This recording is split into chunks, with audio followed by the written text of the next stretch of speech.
Hello friend, तो फिर से स्वागत है मेरे YouTube channel Balram creative class में। आज हम लोग फिर से करने वाले हैं जेटेट में जो एग्ज़ाम में आया था, जो कोई भी झारखंड टेट का तैयारी करते हैं, तो जेटेट का एग्ज़ाम में जो सीटीबीपी में क्वेश्चन आया उसका आज का हम लोग करने वाले हैं। तो ये पेपर है, ठीक है, जो एग्ज़ाम में आया था, ठीक है, उसी का हम लोग करने वाले हैं, ठीक है।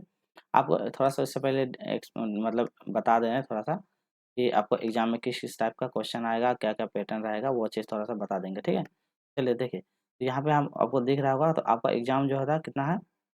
ठीक है, 1.5 घंटे का, जिसमें से 1.5% है, तो इसमें से 2.5 घंटे का टाइम है, इसमें 1.5 घंटे है, ठीक है?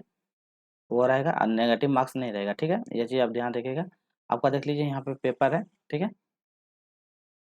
सीडीपी है, ठीक है? बाल विकास से कितना 30 क्वेश्चन आएगा, जिसका गणित साइंस है तो उसका 60 क्वेश्चन या जो जो पर्यावरण जो लिया है 61 से 90 रहेगा, जो मतलब कि पर्यावरण अध्ययन या मतलब वो पेपर 1 के लिए, ठीक है?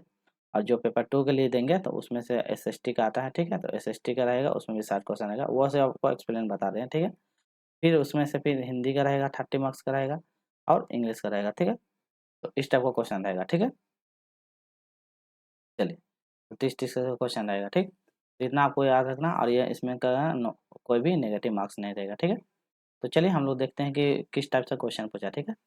चलिए आज पहला प्रश्न करते हैं। तो जेटेट में जो कोई भी जेटेट का तैयारी करते हैं, तो आपको इस टाइप का क्वेश्चन आपको ज़रूर बनाना चाहिए, ताकि आपको आइडिया लगेगा किस टाइप का क्वेश्चन पूछा जा रहा है, ठीक है? तो चलिए स्टार्ट करते हैं। पहला क्वेश्चन देखिए, जब बच्चा क्या कहता है फेल होता है, जब बच्चा मान लो फेल हो जाता है, तो क्या आपका क्या तात्पर्य है? आपको तात्पर्य बताना है। जब बच्चा इधर इंग्लिश में है, ठीक है, तो हम लोग हिंदी वाला करते हैं। चलिए, तो इंग्लिश वाला को हम लोग ये कर देते हैं। तो जो कोई भी करना देखना चाहते हैं तो पीडीएफ जरूर बोल दीजिएगा, हम पीडीएफ आपको भेज देंगे। चलिए, हम लोग सिर्फ इंग्लिश हिंदी करेंगे, ठीक है? आप उधर देख लीजिएगा। चलिए, पहला ऑप्शन है बच्चों को उत्तरों को सही तरीके से याद नहीं किया है, इसलिए फेल होता है। दूसरा है बच्चों को प्राइवेट ट्यूशन लेनी चाहिए थी। तीसरा है व्यवस्था फेल हो गई थी और बच्चों को पढ़ाई के लिए योग्य नहीं है। चलिए, आप लोग बताइएगा सही जवाब। कि जब बच्चा फेल होता है तो आप क्या समझिएगा कि बच्चा क्यों फेल हुआ था, उसके लिए क्या समझना है, आप लोग बताइए। कलर चेंज करते हैं, ठीक। चलिए, चलिए, तो इसका सही जवाब क्या ऑप्शन नंबर सी हो जाएगा। क्या था इसमें, जब बच्चा फेल होगा तो क्या मानिएगा, बच्चा क्या होगा, व्यवस्था ही पूरी फेल है, तो आपको क्या करना है, व्यवस्था को फेल मानना चाहिए। जब बच्चा फेल हो रहा है तो मतलब व्यवस्था फेल हो रहा है, ठीक है। अगला क्वेश्चन देखिए, क्वेश्चन नंबर 2, शिक्षण को अधिगम पर बल देने के लिए परिवर्तन हो सकता है। तो शिक्षण अधिगम पर बल देने वाला परिवर्तन हो सकता है, क्या हो सकता है? पहला ऑप्शन बाल केंद्रित शिक्षण पद्धति है। ऑप्शन रत्नों को प्रोत्साहित करके, अग्र शिक्षण तकनीकों को अपनाकर, ऑप्शन नंबर परीक्षा परिणामों को केंद्रित होकर। तो आपको बताना है शिक्षण पे अधिक बल देने पर इसका क्या परिवर्तन हो सकता है शिक्षण अधिगम में। तो क्या हो जाएगा, बाल केंद्रित परीक्षण। तो क्या हो जाएगा, बाल केंद्रित शिक्षण पद्धति को अपनाकर। तो हम क्या करते हैं, सीसीई चाइल्ड सेंटर एजुकेशन को हम अपना के क्या करें, शिक्षण अधिगम पर अधिक से अधिक परिवर्तित कर सकते हैं। जो शिक्षण में मतलब कोई प्रकार का दिक्कत हो रहा है, त्रुटि हो रहा है, उसको हम अधिक से अधिक बढ़ावा दे सकते हैं, प्रोत्साहन देकर उसको हम बढ़ा सकते हैं, अब ये अपना सकते हैं, ठीक है। चलिए, क्वेश्चन नंबर 3 बोलता है, क्वेश्चन नंबर 3 बोलता है, बीजों का अंकुरण का संकल्प शिक्षण की सबसे प्रभावी पद्धति है। तो आपको बताना है बीजों के अंकुरण संकलन शिक्षण। तो बीजों के अंकुरण संकलन शिक्षण के लिए सबसे मतलब बीज कैसे उगता है, तो उसके लिए सबसे प्रभावी शिक्षण पद्धति क्या है? पहला है विद्यार्थियों द्वारा पौधे को बीजों बोना और उसके अंकुरण चरणों का अवलोकन करना चाहिए। ऑप्शन में बोले श्यामपाठ का चित्र बनाना और उसका वर्णन करना चाहिए। ऑप्शन नंबर सी बोलता है बीज की वृद्धि को चित्र दिखाना चाहिए, और ऑप्शन नंबर डी बोलता है विस्तृत व्याख्या करना चाहिए। तो बीज का अंकुरण संकलन आप पढ़ाने समय क्या सबसे प्रभावी तरीका बताना है, सबसे प्रभावी क्या कीजिएगा? तो क्या कीजिएगा आप, सब सिंपल है, विद्यार्थियों के पौधे पौधे को बीज को बोना और उसके चरणों का अवलोकन करते हुए, जैसे पौधे लगा दिए, तो पौधे लगाने बीज को, उसके बाद अवलोकन करना कैसे बड़ा होगा, पत्तियां कैसे बढ़ेगा, उसमें खाद कितना देना है, पानी की मात्रा कितना देना है, मिट्टी का स्तर क्या रहना चाहिए, ये सब के बारे में अवलोकन करना चाहिए, ठीक है।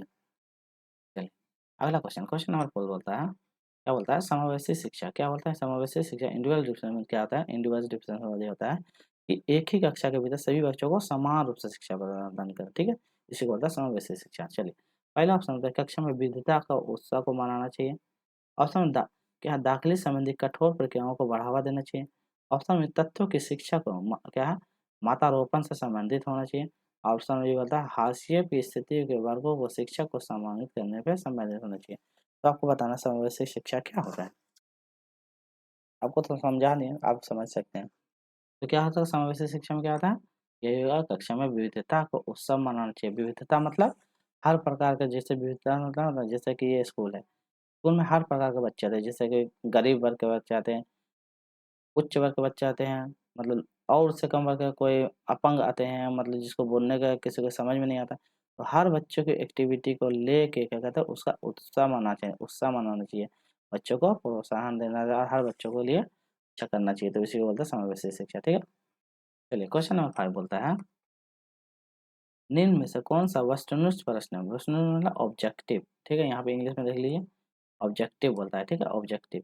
पहला है लघुनात्मक प्रश्न, ऑप्शन में मुक्त उत्तर वाला प्रश्न, ऑप्शन में सत्य असत्य, ऑप्शन में निम्नात्मक प्रश्न।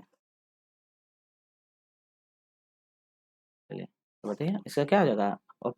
ऑब्जेक्टिव में क्या होता है, एक पॉजिटिव या नेगेटिव होता है, मतलब कि ऑब्जेक्टिव में मतलब ये रहेगा, चार ऑप्शन दिया हुआ रहता है, 1 2 3 4, चार ऑप्शन दिया हुआ रहता है। इसमें से क्या सत्य असत्य रहता है, इसमें से 3 सही रहता है, 1 गलत, या 3 गलत 1 सही रहता है, उस टाइप का रहता है, ठीक है। चलिए अगला क्वेश्चन देखिए, निम्न में से कौन सी प्रगतिशील शिक्षा की विशेषता है? तो आपको प्रगतिशील शिक्षा की क्या कौन सी विशेषता है? पहला ऑप्शन है केवल प्रस्तावित पाठ्य पुस्तक पर आधारित अनुदेश, ऑप्शन है परीक्षाओं में अच्छे अंक प्राप्त करने पर बल देना चाहिए, ऑप्शन नंबर सी बोलता है बार बार ली जाने वाली परीक्षाएं, और ऑप्शन में समय सारणी और बैठने की व्यवस्था में लचीलापन। तो आपको बताना है क्या सही जवाब इसका, ठीक है। देखिए अगला प्रगतिशील शिक्षा क्या होता है, तो क्या होता है प्रगतिशील शिक्षा क्या होता है, समय सारणी में और बैठने की व्यवस्था में लचीला लाना, ठीक है। ये हो जाएगा सही जवाब।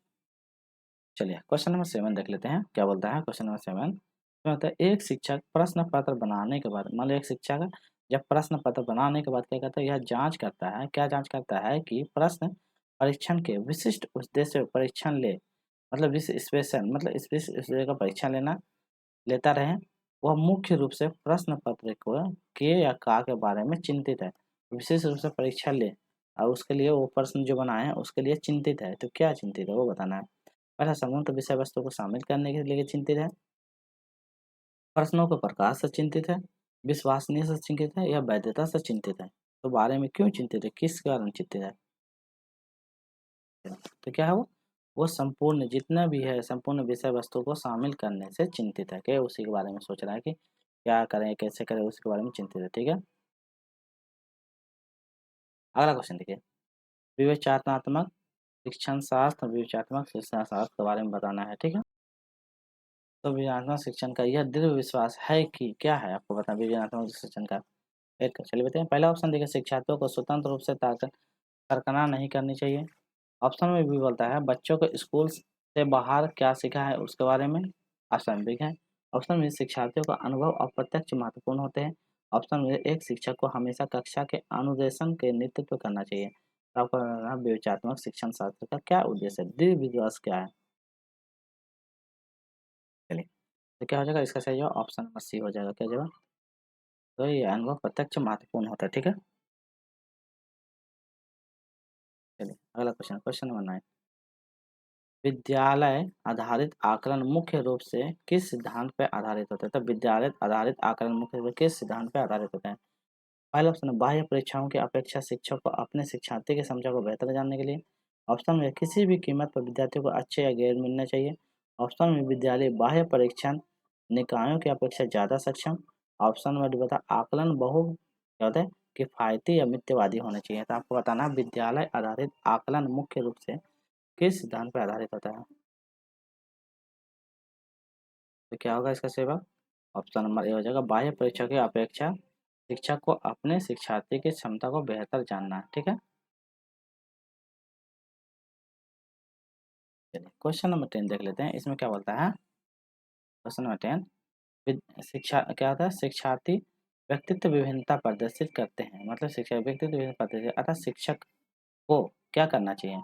पहला है सीखने के विभिन्न अनुभव को उपलब्ध कराना चाहिए, ऑप्शन बी कठोर अनुशासित सुनिश्चित करना चाहिए, ऑप्शन बी परीक्षाओं की संख्या में बढ़ा देना चाहिए, और ऑप्शन में अधिगम की एकमात्र गति पर बल देना चाहिए। तो आपको बताना है व्यक्ति की विभिन्नता प्रदर्शित करते हैं। चलिए तो क्या हो जाएगा, जैसे जो ऑप्शन नंबर हो जाएगा सीखने के विविध अनुभव को उपलब्ध कराना चाहिए, ठीक है। चलिए क्वेश्चन नंबर 11 देख लेते हैं, क्या बोलता है। इसमें बोलता है निम्नलिखित में से कौन सा विकास का सिद्धांत, आपको बताना विकास का सिद्धांत। पहला होता है सभी की विकास दर समान नहीं होता है, कौन सा नहीं पूछा सिद्धांत है पूछा, ठीक है। ऑप्शन नंबर बी बोलता है विकास हमेशा रेखीय होती है। ऑप्शन में से यह निरंतर चलने वाली प्रक्रिया नहीं है। ऑप्शन में विकास सभी प्रक्रियाओं में अंत संबंधित नहीं है।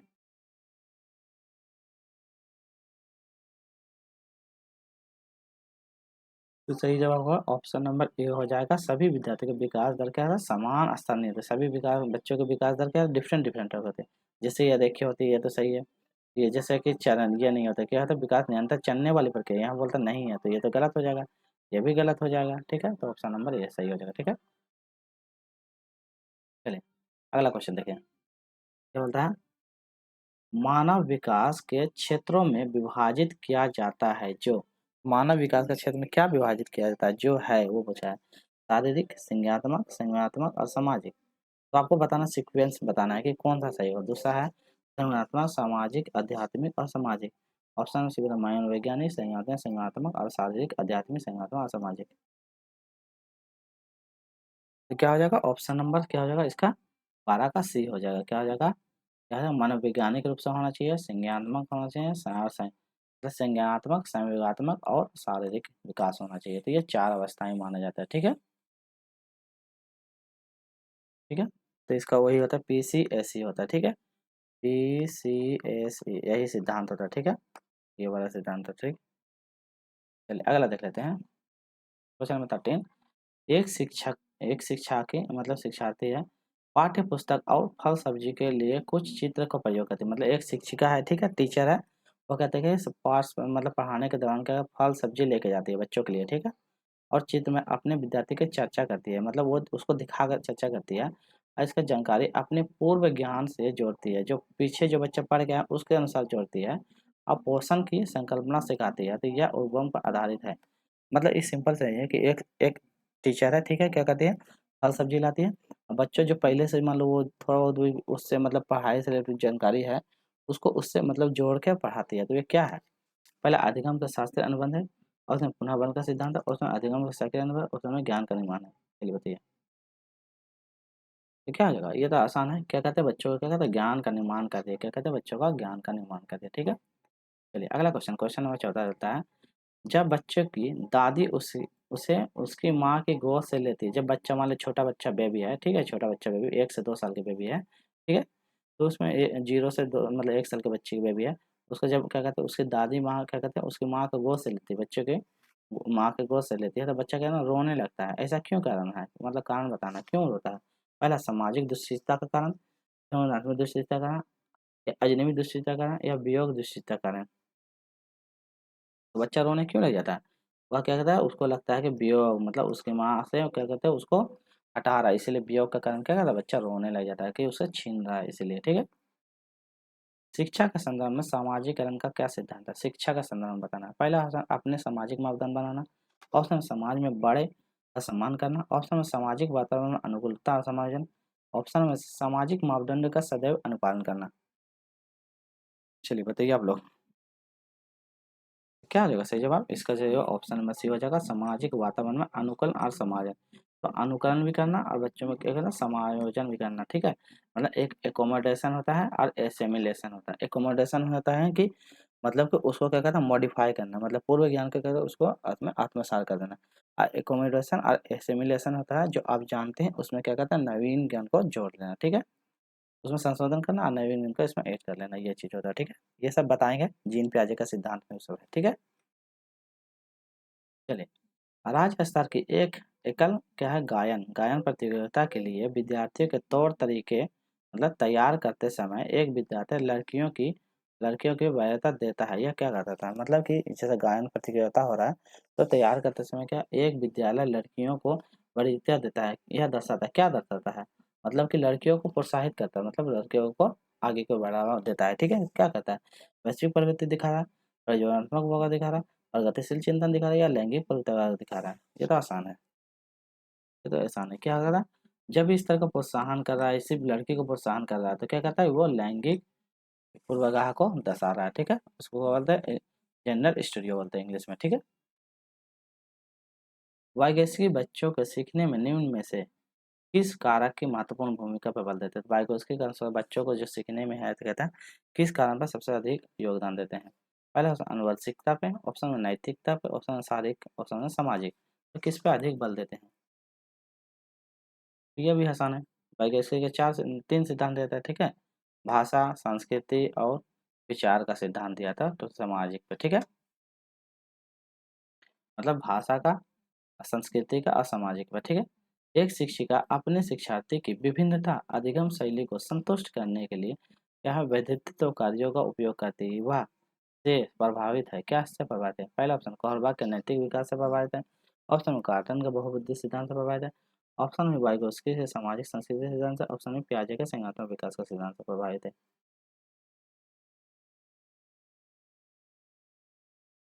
तो क्या है वो गार्टन के बहुबुद्धि सिद्धांत से प्रभावित है, क्या है? देखिए यहाँ पे क्या लिखा हुआ है कि अधिगम शैली को संतुष्ट करने के व्यक्तिगत कार्यों का उपयोग करती है, तो उपयोग करती है, तो क्या कहते हैं वो उसके सिद्धांत से प्रभावित है, ठीक है? अगला क्वेश्चन बोलता है, एक शिक्षिका अपने आप को कभी भी प्रश्नों के उत्तर नहीं देती है, अपने आप से उत्तर नहीं देती है। वह अपने विद्यार्थियों को उत्तर देने के लिए क्या कहते हैं, समूह में चर्चा और संज्ञानात्मक अधिगम को अपनाने के लिए क्या कहते हैं, प्रोत्साहन करती है। उत्तर अपने आप में नहीं देता, उससे चर्चा और संज्ञानात्मक को प्रोत्साहन करती है। यह उगम क्या कहलाता है, ये बताना, मतलब कौन सा सिद्धांत पर आधारित है, ठीक है? आप क्वेश्चन पढ़ लीजिएगा जरूर अच्छे से। पहला ऑप्शन देखिए, अनुदेशात्मक सामग्री को उचित संगठन, अच्छा उदाहरण प्रस्तुत करना और उसे भूमिका स्वरूप पढ़ाना। ऑप्शन में सीखने की तत्परता। ऑप्शन में सक्रिय भागीदारी। क्या होगा ऑप्शन नंबर डी सक्रिय भागीदारी। ऑप्शन नंबर डी सक्रिय भागीदारी, ठीक है? चलिए अगला क्वेश्चन देख लेते हैं 20 नंबर। आपको वीडियो कैसा लगा लाइक से सब्सक्राइब जरूर कीजिएगा। निम्न में से कौन सा शिक्षक से संबंधित अधिगम को प्रभावित करने वाला कारण, तो बताइए शिक्षक से संबंध अधिगम को प्रभावित करने वाला कारक। पहला नंबर बैठने की उचित व्यवस्था। ऑप्शन में शिक्षण अधिगम संसाधनों को उपलब्धता।